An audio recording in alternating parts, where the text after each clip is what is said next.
Boa noite, pessoal. É sempre muito bom estar aqui com vocês, conversar com vocês e, acima de tudo, para conversarmos sobre os ensinamentos do Mestre. Vamos fechar nossos olhos, pedindo ao doce Rabi, ao Mestre de Nazaré, que permita que os nossos anjos de guarda, nossos mentores, possam estar do nosso lado agora, nesse momento nos envolvendo. E pedimos ao Mestre que receba os nossos sofrimentos, aflições, dúvidas, dores, e que, na medida dos nossos merecimentos, possamos ter uma ajuda necessária, um alívio, que as nossas dúvidas sejam sanadas, Mestre, e que possamos sentir que o Teu amor pode transformar nossas vidas. E assim te entregamos nas Tuas mãos, Mestre, as nossas vidas. Graças a Deus, graças a Jesus. É sempre muito bom estar aqui conversando com vocês. E hoje a gente vai falar do capítulo 10, o item 4. E começa assim: quantas vezes perdoarei meu irmão?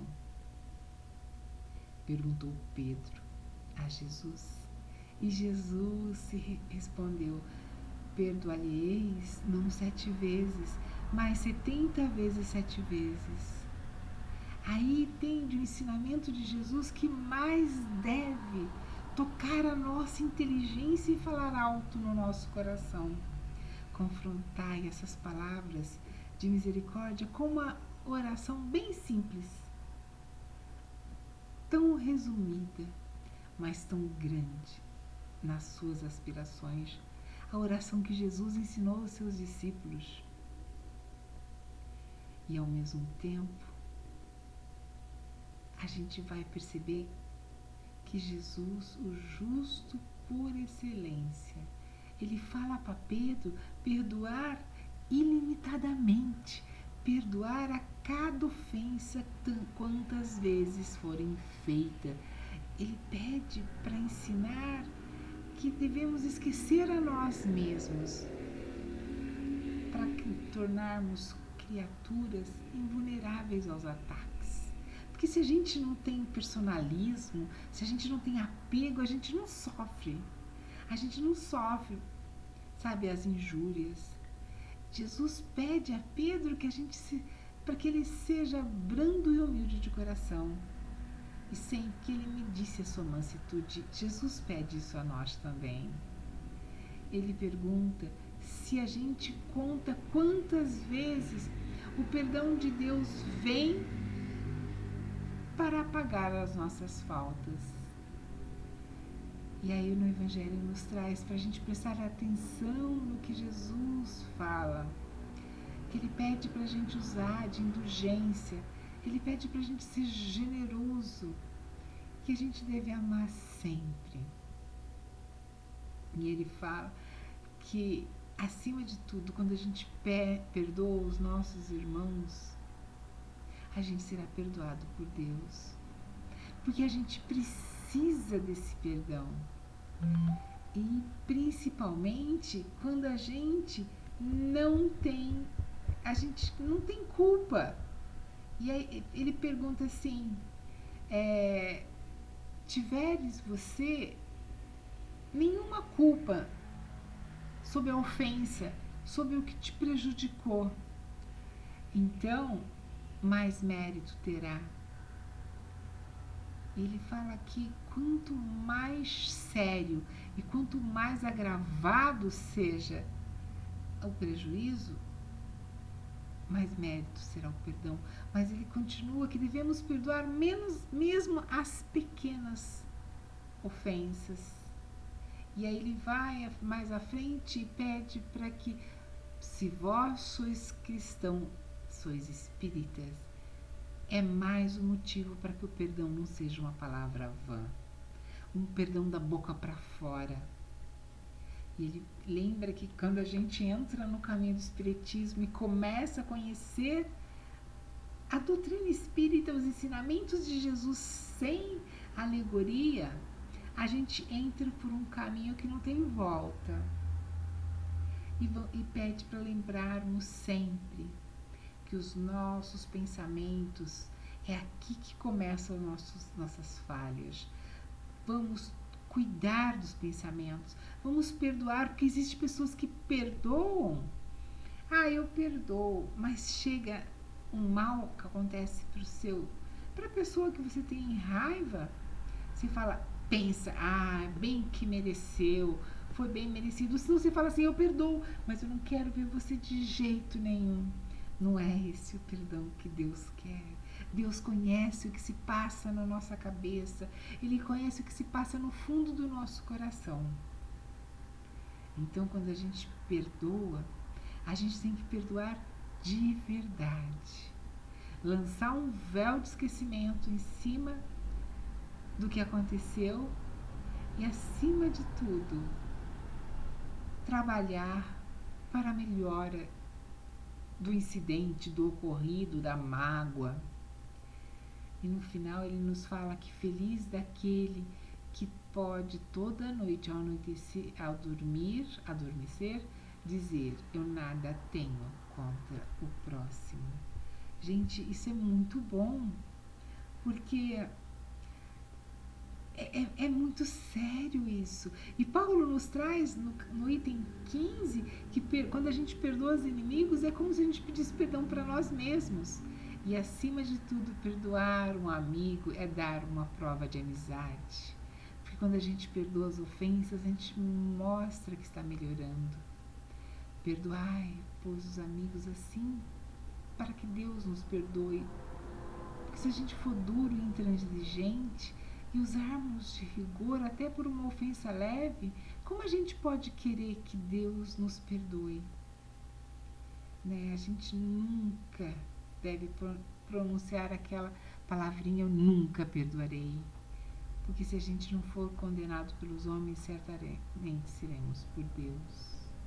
E pensamos o quão é importante o perdão junto com o amor. Quando a gente perdoa, é uma prova de que a gente ama e está entendendo os ensinamentos de Jesus. E eu tenho uma historinha para contar que eu sempre gosto de contar desse livrinho delicioso, Alvorada Cristã, que chama A Arma Infalível. Um dia, um homem revoltado criou um poderoso e longo pensamento de ódio, colocou numa carta rude e malcriada e mandou para o seu chefe na oficina, da qual fora despedido. O pensamento vazava em forma de ameaças cruéis. Quando o diretor do serviço leu as frases ingratas que expressava, acolheu desprevenidamente no próprio coração e tornou-se furioso sem saber o porquê. Encontrou quase que de imediato o subchefe da oficina, que, a pretexto de enxergar uma pequena peça quebrada, desfechou contra ele uma bomba mental que trazia consigo. Foi a vez do subchefe ficar neurastênico, irritado, sem motivo aparente. Abrigou aquela projeção maléfica no seu coração e permaneceu amuado várias horas. E no instante do almoço, ao invés de alimentar-se, descarregou na esposa o perigoso dardo intangível, tão só porque encontrou um sapato imperfeitamente engraxado. Proferiu dezenas de palavras feias e malcriadas. Aliviando-se, a mulher passou a asilar no peito a odienta vibração, em forma de cólera inexplicável. Repentinamente transtornada pelo raio que a ferira e que até ali ninguém soubera remover, encaminhou-se para a empregada que se incumbia do serviço dos calçados e desabafou. Com palavras indesejáveis, inoculou no coração o estilete invisível. Agora era a pobre menina que detinha o tóxico mental. Não podendo despejá-lo nos pratos e nas xícaras ao seu alcance, em vista do enorme débito em dinheiro que seria compelido a aceitar, acercou-se do velho cão dorminhoco e paciente transferiu-lhe um veneno imponderável, num pontapé de largas proporções. O animal gritou, latiu e disparou, tocado pela energia mortífera. E, para livrar-se desta, mordeu a primeira pessoa que encontrou na via pública. Era a senhora de um proprietário vizinho, que, ferida na coxa, se enfureceu instantaneamente. Possuída pela força maléfica, em gritaria desesperada, foi conduzida a uma farmácia. Entretanto, deu-se pressa para transferir ao enfermeiro que a socorria as vibrações amaldiçoadas. Crivou-o de xingamento e esbofeteou o rosto. O rapaz, muito prestativo e calmo que era, converteu-se em verdadeira fera. Revidou os golpes recebidos com observações ásperas e saiu alucinado para a residência onde a devotada mãe esperava para a refeição da tarde. Olha, como uma carta de ódio chegou e descarregou sobre ela toda a ira que era portador. Estou farto, gritou. A senhora é culpada do aborrecimento que me persegue.